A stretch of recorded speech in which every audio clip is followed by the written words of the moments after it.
No princípio, Deus criou os céus e a terra. E a terra era sem forma e vazia. Havia trevas sobre a face do abismo. E o Espírito de Deus pairava por sobre as águas. E disse Deus: haja luz. E houve luz. E viu Deus que a luz era boa. E Deus fez separação entre a luz e as trevas.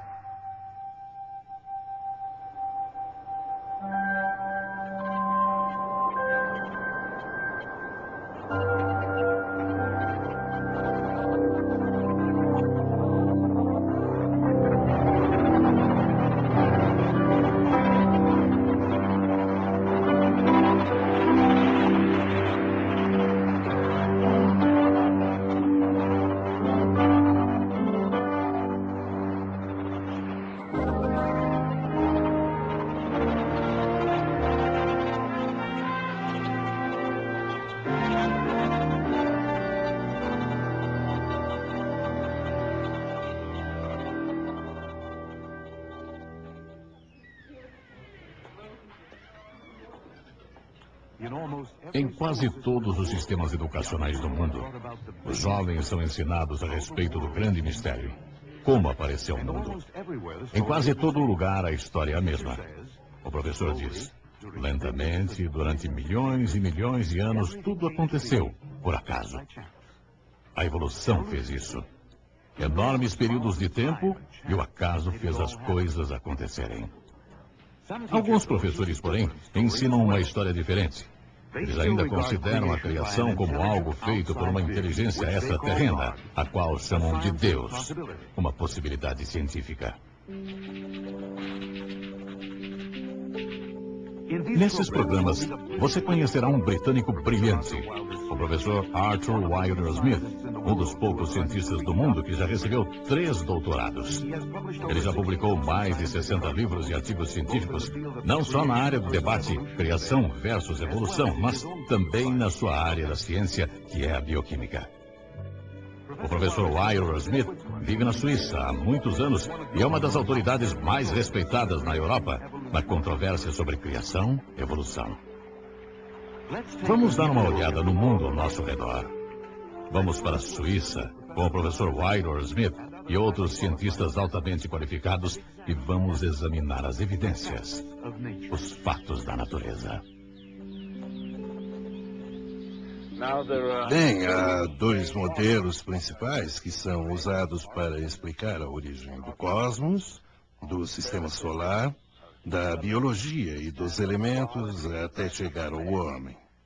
O primeiro modelo usado é conhecido como o modelo da criação. Este ensina que os elementos, o homem e toda a biologia foram criados através do conceito de Deus. E que ele criou num período curto de tempo, significando que a Terra é relativamente nova. Esse é o modelo criacionista. O segundo modelo é conhecido como o modelo evolucionista e presume que os elementos, o cosmos, a biologia e o homem se desenvolveram durante milhões e milhões de anos lentamente, espontaneamente, por acaso. E que esse princípio evolucionário é o princípio por trás da biologia e dos elementos em toto. Isso é conhecido como modelo evolucionista. Vamos agora, nesta série de vídeos, dar uma olhada nos 2 modelos e ver em qual modelo as provas se encaixam melhor.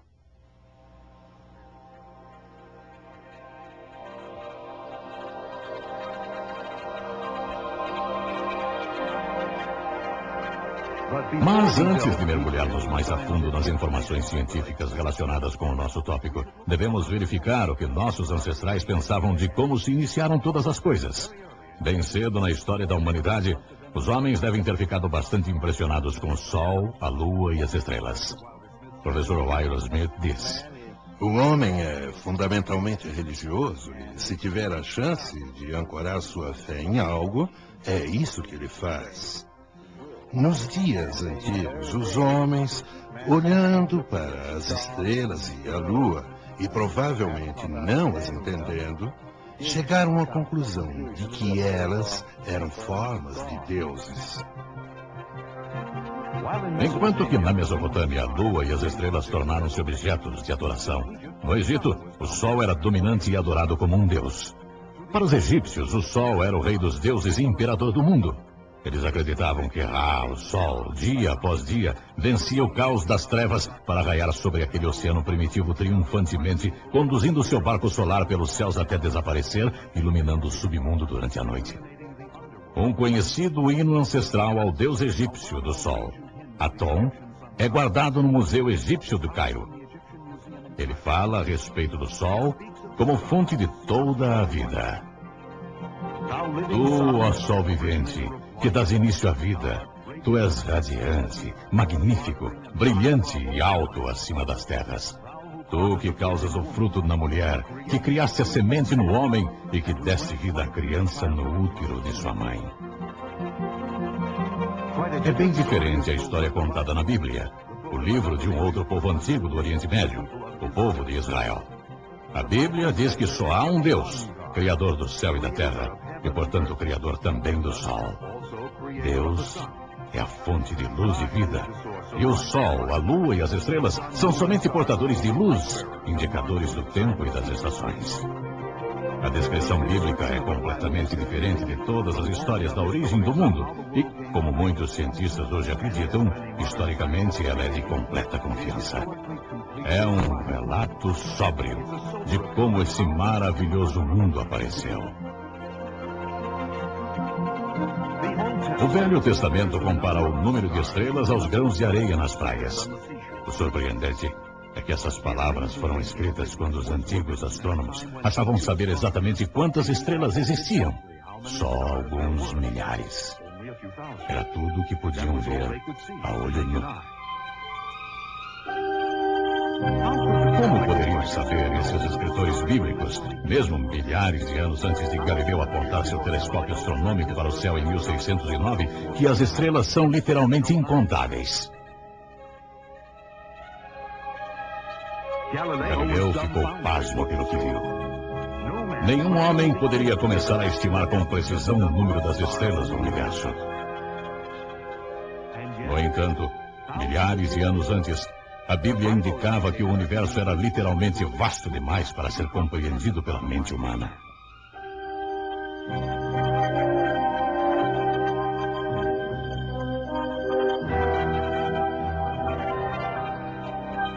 Para nós, vivendo no século XX, o Sol é uma fonte de energia importante. A energia de que nós necessitamos desesperadamente. Contudo, na nossa teoria evolucionista, como os antigos egípcios, nós temos o Sol como quem dá origem à vida. E como os antigos babilônicos, muitos creem que a posição das estrelas determina seu futuro. A astrologia e os horóscopos têm um papel importante nas vidas de muitos e têm crescido sua importância com mais e mais horóscopos influenciando os homens e as mulheres de hoje.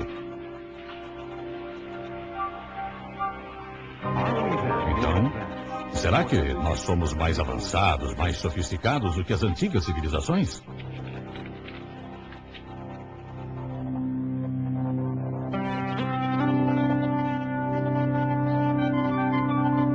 Em nosso século, a ciência e a tecnologia dominam nossas vidas. Temos explorado a incrível vastidão do espaço que nos cerca. Aterrissamos na Lua e colocamos postos de observação em Marte. Mesmo que a pesquisa espacial só tenha conseguido engatinhar por alguns metros, nosso conhecimento tem aumentado rapidamente nos últimos anos. Porém, quanto mais sabemos e descobrimos, mais urgente se torna conhecer as respostas e perguntas como: de que maneira aconteceu tudo? De onde viemos? Somos nós produtos de um criador inteligente? Ou é a evolução, o mero acaso, nosso pai verdadeiro? A objeção comum proposta contra o modelo criacionista é que ela supostamente não seja científica. Dizem: se você oferece um Deus para explicar a origem da energia, da matéria e da vida, você está oferecendo algo que não dá para examinar num laboratório. Bem, nós não podemos examinar Deus num laboratório, e isso realmente é verdade.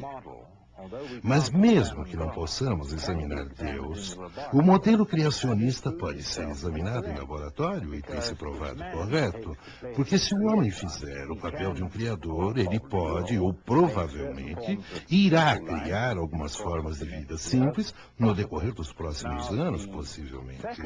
Vejamos, o segundo modelo evolucionista diz que para produzir a vida não é necessário supor nada que não seja ou matéria ou energia. Ora, essa afirmação não é científica. Sabemos muito bem que se deixarmos a matéria sem pôr a mão, ela não se organiza sozinha, não importa o quanto tenham se esforçado nos últimos anos para provar isso. O que realmente precisamos, todas as vezes que queremos vida, é injetar informações vindas de um ser inteligente na matéria, seja este ser Deus ou homem. Portanto, o segundo modelo não se encaixa tão bem como o primeiro modelo, o da criação, com os fatos científicos conforme os conhecemos. Por que o professor Wilder Smith está tão convicto de que a evolução nunca poderia ter acontecido? A resposta é bem simples. Tomemos o exemplo dos arranha-céus de Nova York. Para construir esses prédios enormes, você precisa de um plano. Engenheiros e arquitetos fizeram cálculos complicados para construí-los de maneira que as pessoas possam morar e trabalhar neles com segurança. É claro que ninguém tem a ilusão que esses prédios vão durar eternamente. Tudo na natureza obedece às suas leis imutáveis. A segunda lei da termodinâmica diz que, eventualmente, tudo irá cair e se desintegrar. Nada é eterno. Tudo muda. E o caos aumenta. Isso não se aplica somente às coisas que construímos, mas também à natureza. Os processos químicos que mantêm a vida de nossos corpos tornam-se menos eficientes à medida que envelhecemos. Já estamos acostumados com essa lei universal. Um relógio perde a corda. Um carro enferruja. Deixados à vontade, todas as composições químicas tendem a se desfazerem, dividindo-se em matérias mais simples ao invés de se tornarem mais complexas. Para o conhecido evolucionista Isaac Asimov, esse problema de caos progressivo tem se tornado a inspiração para uma história de ficção científica. Asimov, escrevendo em Nova York a maioria de seus 200 livros de ciência e ficção científica, conta por que tudo na natureza regride até chegar ao caos. A segunda lei da termodinâmica afirma que a quantidade de força de trabalho disponível que se pode extrair da energia do universo está constantemente diminuindo. Se você tiver bastante energia em um local em grande intensidade, para que você possa ter uma alta temperatura aqui e baixa temperatura ali, então você pode extrair dessa situação a força de trabalho. Quanto menor a diferença de temperatura, menor a força que se pode obter. Ora, de acordo com a segunda lei da termodinâmica, existe sempre uma tendência das áreas quentes se esfriarem e das áreas frias esquentarem, de forma que cada vez menos força de trabalho pode ser aproveitada. Até que, por fim, quando tudo está com uma só temperatura, é impossível aproveitar qualquer força, embora toda a energia ainda esteja ali. E isso é verdade para tudo em geral, para o universo inteiro.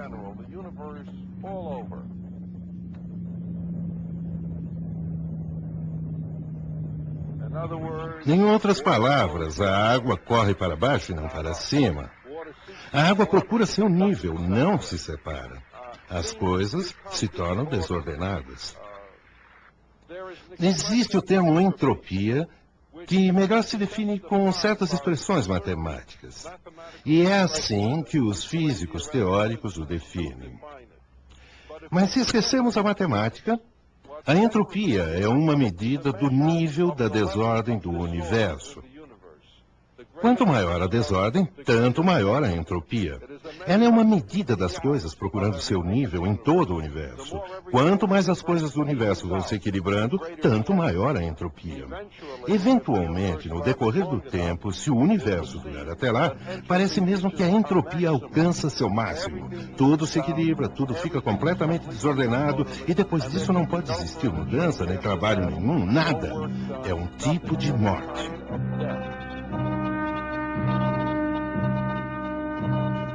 Os cientistas desconhecem qualquer exceção a essa lei. E ainda que o Dr. Asimov pessoalmente não o reconheça como tal, muitos cientistas acreditam que isso seja um obstáculo verdadeiro e muito sério à teoria da evolução, porque a evolução requer que os átomos se organizem em arranjos cada vez mais complexos e ordenados. O evolucionismo afirma que durante milhões de anos, tudo está basicamente se desenvolvendo para cima e se tornando cada vez mais ordenado e complexo. Entretanto, esta lei básica da ciência, a segunda lei da termodinâmica, diz o exato oposto. Os arranjos complexos e ordenados tendem a se tornar cada vez mais simples e desordenados com o passar do tempo. Há um impulso irreversível para baixo através de todo o universo. Vários cientistas apontam que basta só isso, só essa lei, quando compreendida em toda a sua essência, para desacreditar a teoria da evolução. De fato, é uma das razões mais importantes que motivou vários evolucionistas a deixarem de sua teoria em favor da ideia de uma criação original.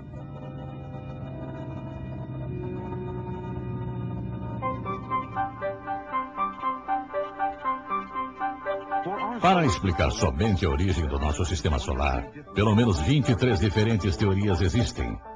Por que tantas? Porque nenhuma delas explica todos os dados. Nenhuma delas, a não ser a ideia de parecer que foi projetada, criada. O universo não parece ter a forma de algo que foi formado simplesmente por uma explosão de acidentes do acaso. O universo opera de acordo com leis precisas e funciona com ordem.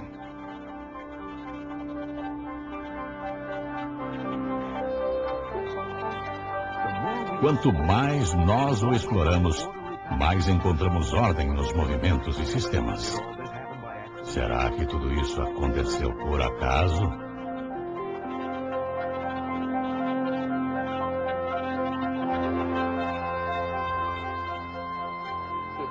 Se olhamos para o passado do universo, descobrimos que a entropia tem diminuído. Isso quer dizer que a desigualdade da energia está aumentando. No passado, mais energia se acumulava em um ponto e não em outro. Até que, finalmente, se voltamos suficientemente no tempo, percebemos que a entropia estava em um mínimo e tudo assim fica tão ordenado quanto é possível estar. O que parece agora é que foi naquele tempo que toda a matéria do universo estava em um grande bolo e tudo arranjadinho, fila, por assim dizer, como os soldados em um desfile militar. E então explodiu. Foi o Big Bang, e isso foi há uns 15 bilhões de anos. E logo que explodiu, tornou-se mais desordenado. E a desordem vem aumentando gradativamente de lá para cá. É como se todos os soldados que estavam desfilando tivessem recebido a ordem de debandar. E desde aquele tempo caminham em qualquer direção, cada um por onde quer, até se espalharem por igual sobre toda a Terra, quando então a entropia fica no máximo.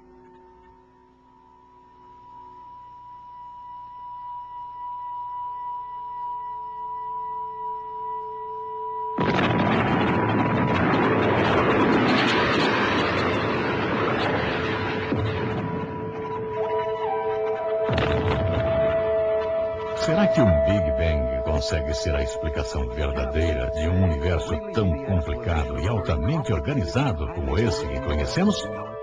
O astrônomo professor Harold Slusher. O Big Bang é a grande explosão. É uma das cosmogonias dos tempos modernos. Tenta explicar a origem do universo que ela contém. O Big Bang afirma que toda a matéria e energia do universo se concentravam a certa altura naquilo que se conhece como sendo o átomo primordial. O tamanho desse átomo varia conforme as opiniões dos diferentes astrônomos. Uns diziam que era infinito em seu tamanho e outros que era, ou que tinha, mais ou menos, o diâmetro do sistema solar. Hoje, os pontos de vista seriam mais do átomo primordial ser do tamanho de um elétron ou menor. Essas pessoas afirmam que toda a matéria e energia se concentravam em um objeto menor, digamos, do que a cabeça de um alfinete, e que esse objeto ficou ali no espaço por quem sabe quanto tempo e de repente desenvolveu uma instabilidade interna e a coisa explodiu. E de alguma forma saíram de dentro dela galáxias e aglomerados de galáxias e estrelas e pelo menos um sistema planetário. Se olhamos o universo hoje, Das explosões nunca vemos se processar a ordem. O que vemos ser produzido é desordem.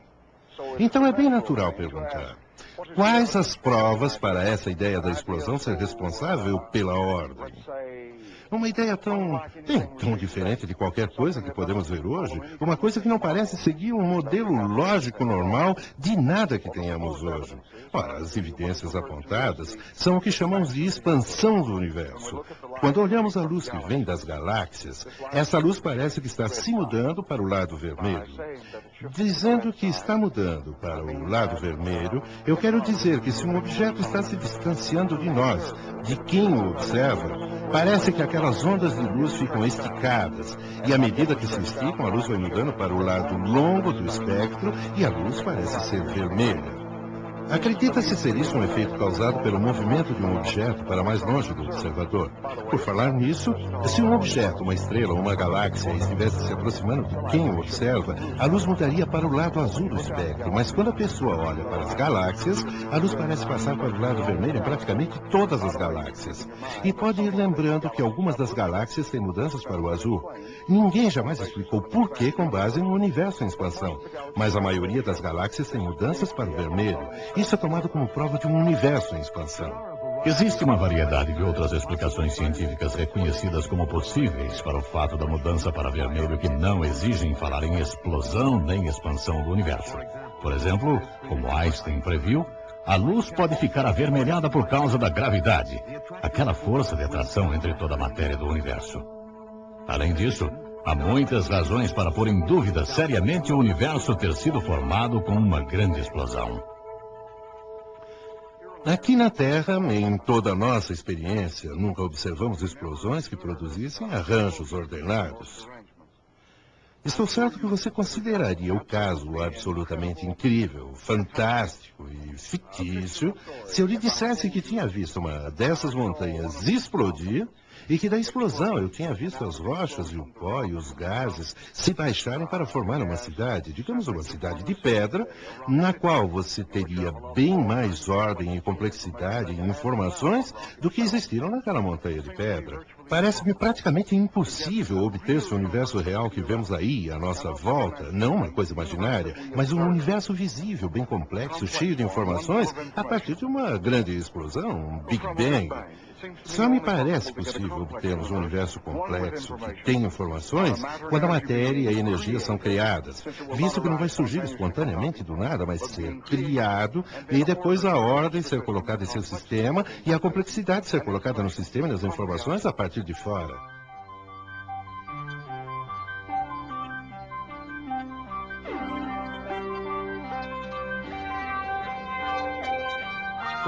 Assim, para criar qualquer tipo de desenvolvimento ou organização complexa num sistema fechado, precisa-se de energia e informações vindas de fora. Os evolucionistas afirmam que nossa Terra não é um sistema fechado de modo algum, que ela está aberta à energia do Sol e que a energia dos raios solares, por exemplo, criou a vida no nosso lindo planeta. Mas será que basta energia, mesmo quando se tem um sistema aberto? Há numerosos problemas ao explicar a teoria da evolução, particularmente do ponto de vista da termodinâmica. As leis da termodinâmica são 3. A segunda lei é a que a quantia de força de trabalho disponível para trabalho útil em um sistema fechado diminui. Outra maneira de dizer isso é que a ordem, a organização da matéria em um sistema fechado decresce, desce até o caos. Ora, há exceções e essas exceções confundem.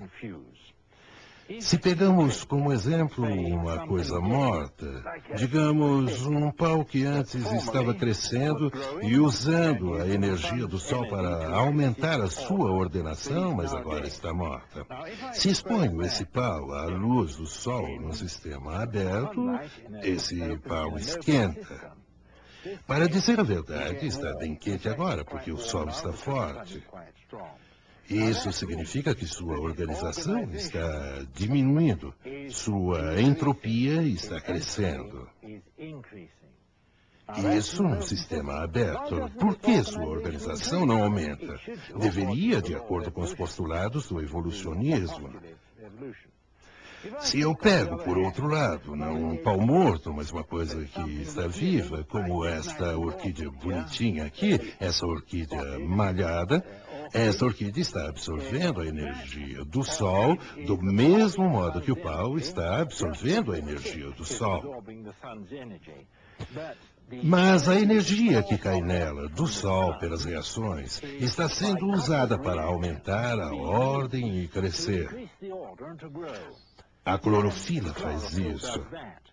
Mas se eu mato essa orquídea, se eu apanho a flor e a deixo morrer, a energia do Sol cairia nela e ela ficaria mais quente e, portanto, mais desorganizada. Qual a diferença entre o pau que está morto e a orquídea que está viva? A diferença é que a orquídea tem o que a ciência chama de teleonomia ativa nela.